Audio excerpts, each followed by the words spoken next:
یہ دوسری دفعہ میں گلگت بلتستان اس موقع پہ آیا ہوں جو ایک خوشی کا موقع ہے کہ جدھر 73 سال پہلے یہاں کے گلگت اسکاؤٹس نے اپنی جان کی قربانی دے کے گلگت بلتستان کو آزاد کروایا. تو مجھے آج بڑی خوشی ہے کہ میں اب دوسری دفعہ دوسرے سال پھر یہاں آپ کے ساتھ خوشی بنانے آیا ہوں. اور انشاءاللہ جب تک میں وزیر اعظم رہوں گا میری ہمیشہ کوشش ہوگی کہ یہ جو دن ہے 1 نومبر یہ میں آپ کے ساتھ گزاروں.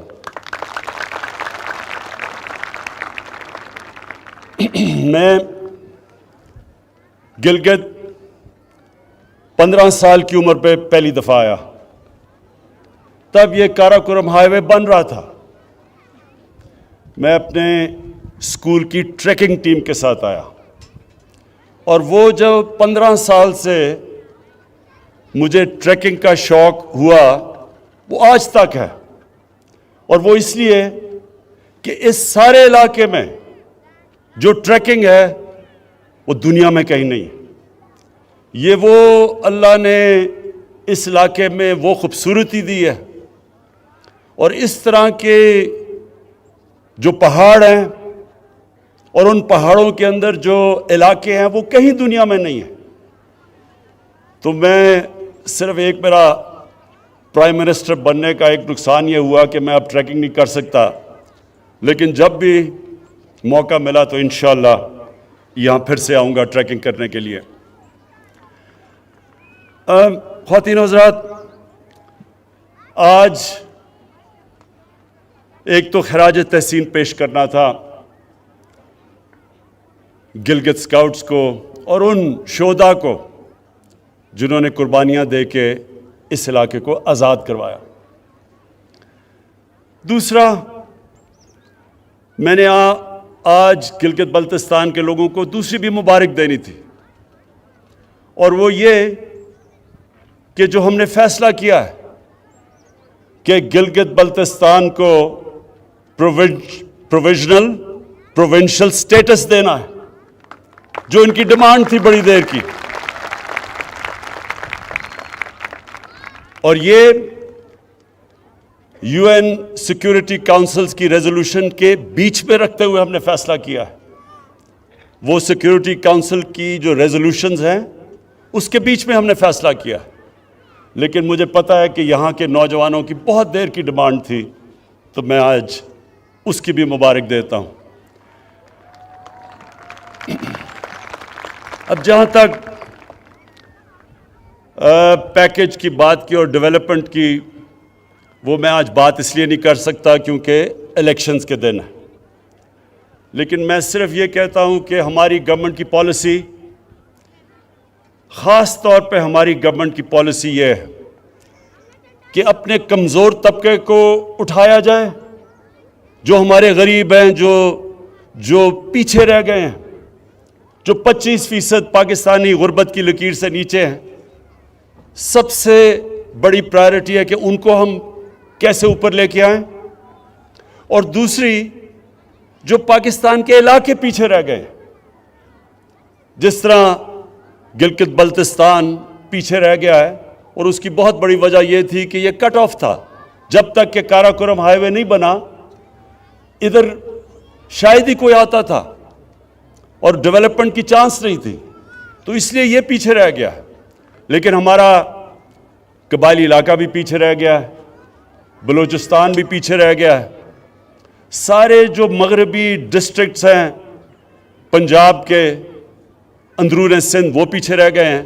تو ہماری پوری کوشش ہے کہ سارے علاقے ان کو اٹھایا جائے, اور جو پھر سے میں نے کہا جو ہمارا کمزور طبقہ, جو غریب لوگ, جو اس وقت 2 وقت کی روٹی صحیح طرح نہیں کھا سکتے, ان کو اوپر اٹھایا جائے.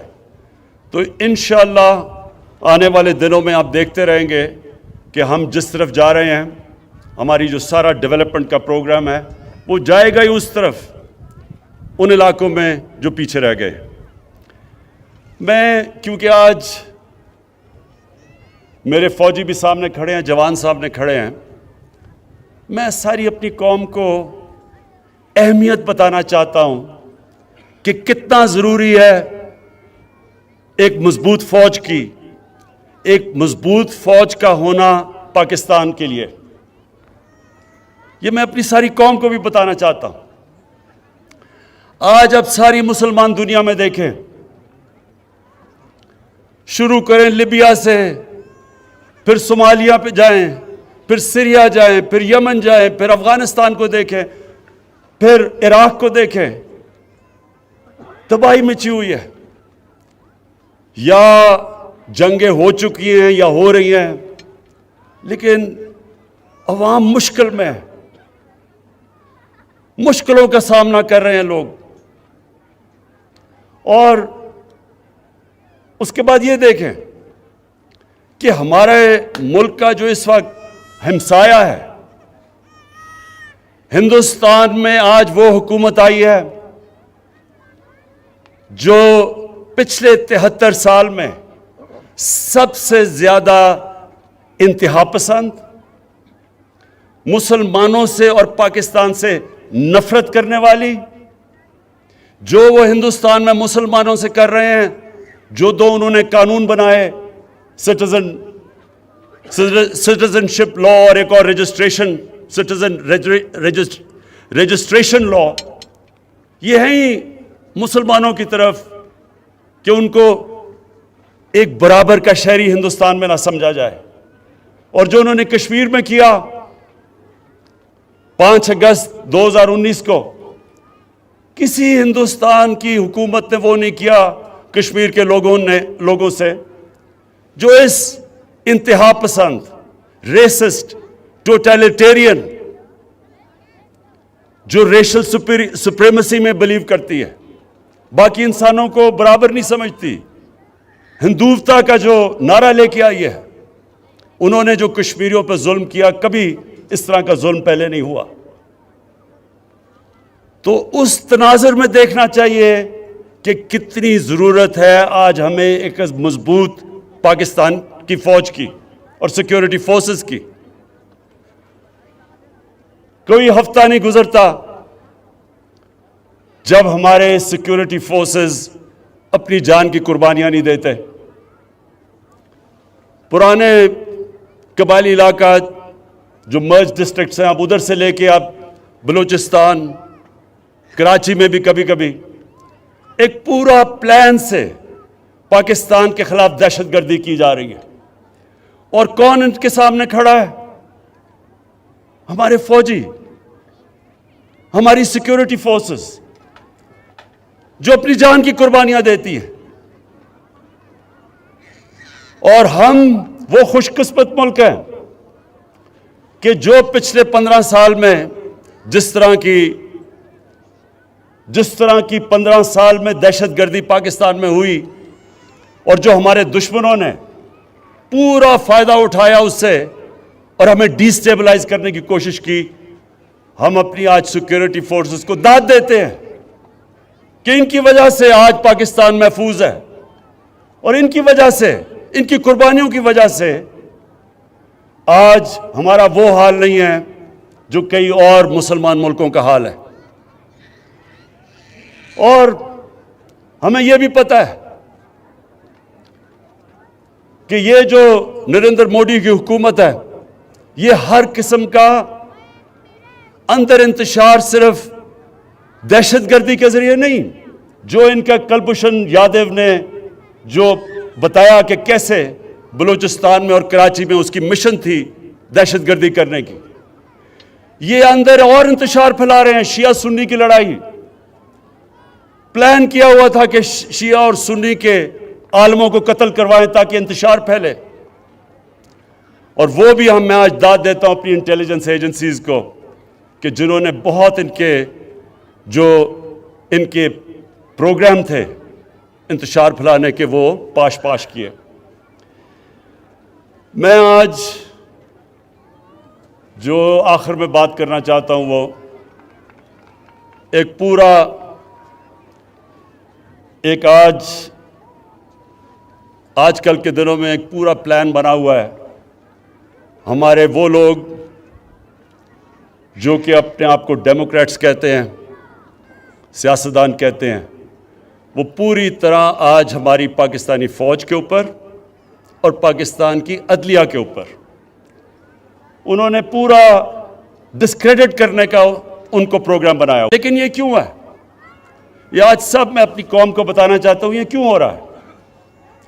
میرا جو پہلا جب میں وزیر اعظم بنا تو جو میرا پہلا خطاب تھا, اگر آپ وہ دیکھیں تو اس میں نے دو خاص طور پہ چیزیں کہی. میں نے یہ کہا کہ جن لوگوں نے 30 سال سے اس ملک کو لوٹا, 30 سال سے اس ملک کا پیسہ چوری کر کر کے باہر لے کے گئے ہیں, یہ سب اکٹھے ہو جائیں گے. یہ اکٹھے میرے خلاف اس لیے ہوں گے کہ ان کو پتا ہے کہ میرے تو 24 سال کی کیمپین ہی یہ تھی کہ اس ملک میں کرپشن کا سامنا کریں. جب تک کرپشن ہے ملک آگے نہیں بڑھ سکتا. اور میں نے کہا یہ سب اکٹھے ہوں گے. اور میں نے دوسری بات کہی کہ جس چیز میں پاکستان کا فائدہ ہے اس چیز میں ان کا نقصان ہے, اور جس چیز میں ان کا فائدہ ہے وہ پاکستان کو نقصان ہے. یہ چاہتے ہیں کہ ان کی ساری کرپشن جو انہوں نے اس ملک کا پیسہ لوٹ کے باہر لے کے گئے ہیں, یہ چاہتے ہیں کہ کسی نہ کسی طرح مجھے بلیک میل کریں اور میں ان کو NRO دے دوں, یعنی کہ ان کو معاف کر دوں جو انہوں نے اس ملک کا پیسہ چرایا. پاکستان کا فائدہ ایک چیز میں ہے کہ یہاں قانون کی بالادستی قائم ہو, طاقتور اور کمزور کے لیے قانون بنے. یہ نہیں کہ صرف بیچارے وہ لوگ جو مجبوری میں چوری کرتے ہیں وہ جیلوں میں جائیں اور بڑے بڑے ڈاکو ان کو NRO مل جائے اور وہ دندراتے پھریں اور وہ بار بار آ کے پھر ملک کو لوٹیں. قانون کی بالادستی کا مطلب کہ طاقتور اور کمزور کے لیے ایک قانون. اگر طاقتور چوری کرتا ہے تو اسی طرح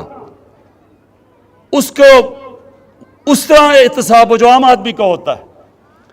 تو یہ میں نے کہا کہ ان کا جو انٹرسٹ ہے وہ پاکستان کے انٹرسٹ کے خلاف ہے, اور یہ آج ثابت ہو رہا ہے. سب اکٹھے بھی ہو گئے ہیں اور پوری طرح بلیک میل. پہلے انہوں نے مجھے بلیک میل کرنے کی کوشش کی معاشیت پہ, الیکشن جی غلط ہو گیا, ہم نے کہا کھول دو الیکشن, ادھر سے بھی بھاگ گئے. معاشیت اللہ کا شکر ہے کہ ایک وہ ملک کے چھوڑ کے گئے تھے جس کا دیوالیہ نکلا ہوا تھا, اللہ کا کرم ہے کہ وہ بھی صحیح طرف لگ گیا ہے. اس کے بعد کرونا کے اوپر انہوں نے کوشش کی. آج دنیا اکنالج کرتی ہے کہ جس طرح پاکستان کرونا سے نکلا ہے شاید ہی کوئی اور ملک نکلا ہو. پھر فیٹف کے اوپر جو ہندوستان پوری کوشش کر رہا تھا کہ پاکستان کو فیٹف میں بلیک لسٹ کروائیں, اس پہ بلیک میل کرنے کی کوشش کی, اس میں بھی میں بلیک میل نہیں ہوا. تو اب انہوں نے پاکستانی فوج کی طرف, پاکستان کے آرمی چیف, ISI کے چیف کے اوپر اب انہوں نے بندوقیں تانی ہوئی ہیں. پہلے تو میں آج اللہ کا خاص شکر ادا کرتا ہوں کہ اگر یہ ISI کے چیف کو اور آرمی چیف کے خلاف بات کر رہے ہیں, اس کا مطلب میں نے بالکل ٹھیک ان کو منتخب کیا. یہ میری سلیکشن بالکل ٹھیک تھی, کیونکہ اگر یہ ڈاکو ان کے خلاف بول رہے ہیں اس کا مطلب وہ ٹھیک لوگ ہیں.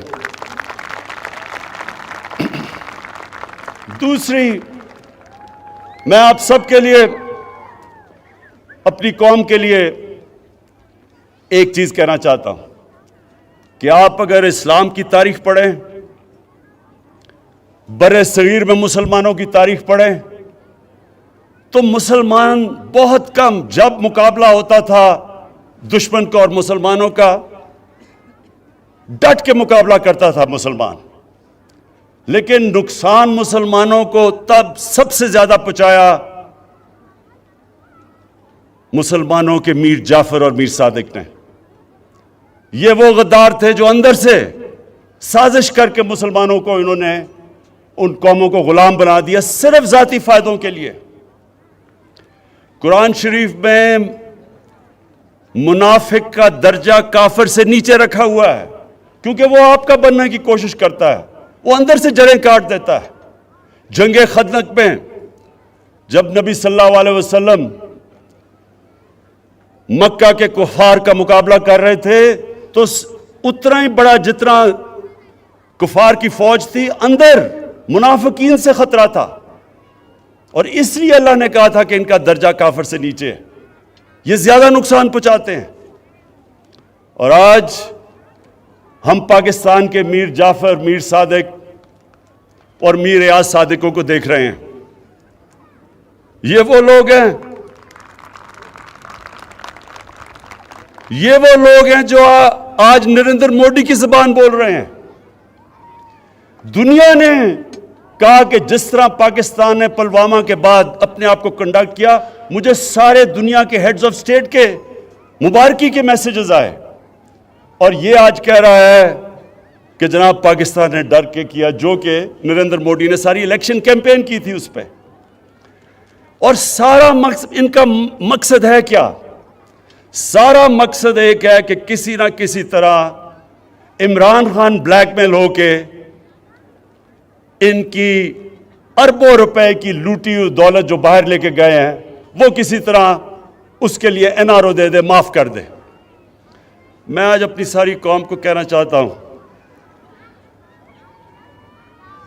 کہ عمران خان کبھی ان ڈاکوؤں کو معاف نہیں کرے گا، بلکہ جس طرح انہوں نے ہماری عدلیہ کو اٹیک کیا، عدلیہ کے اندر بھی کوشش کریں کہ ایک جج کو اوپر چڑھا دیں. جب ان کو معاف کیا گیا حدیبہ پیپر مل میں سپریم کورٹ نے، تو تب وہ عدلیہ ٹھیک تھی، لیکن جب ان کے خلاف 5 ممبر بینچ کا فیصلہ آتا ہے جو آج باہر بھاگا ہوا ہے، اس کے اوپر منی لانڈرنگ کا فیصلہ آتا ہے، تو تب عدلیہ بری ہے. اسی طرح جو فوج کے اوپر پریشر ڈالا ہوا ہے، یہ صرف اور صرف کوشش ہے کہ کسی طرح ہم اتنے پریشر میں آئیں کہ ہم ان کو معاف کر دیں. اب تک میرا پورا زور تھا پاکستان کی معیشت ٹھیک کرنے کا، کیونکہ ہمارے ملک کی معیشت کا بہت برا حال تھا. معیشت کے اوپر ابھی بھی میں زور لگاؤں گا. یہ میں آپ سب کو کہہ دوں کہ ابھی بھی انشاءاللہ معیشت پہ زور لگا رہے ہیں، کیونکہ وہ اللہ کا کرم ہے صحیح طرف نکل گئی ہے. لیکن اب میں قانون کی بالادستی کے اوپر اتنا ہی زور لگاؤں گا. جو سٹیٹ کے ادارے ہیں ان کو اب میں خود دیکھوں گا کہ اس ملک میں قانون کی بالادستی قائم کرے، اور یہ جو طاقتور، اس ملک کے طاقتور مجرم، یہ جو اس ملک کو بلیک میل کرنے کی کوشش کر رہے ہیں، ان کو قانون کے نیچے لے کے آئیں.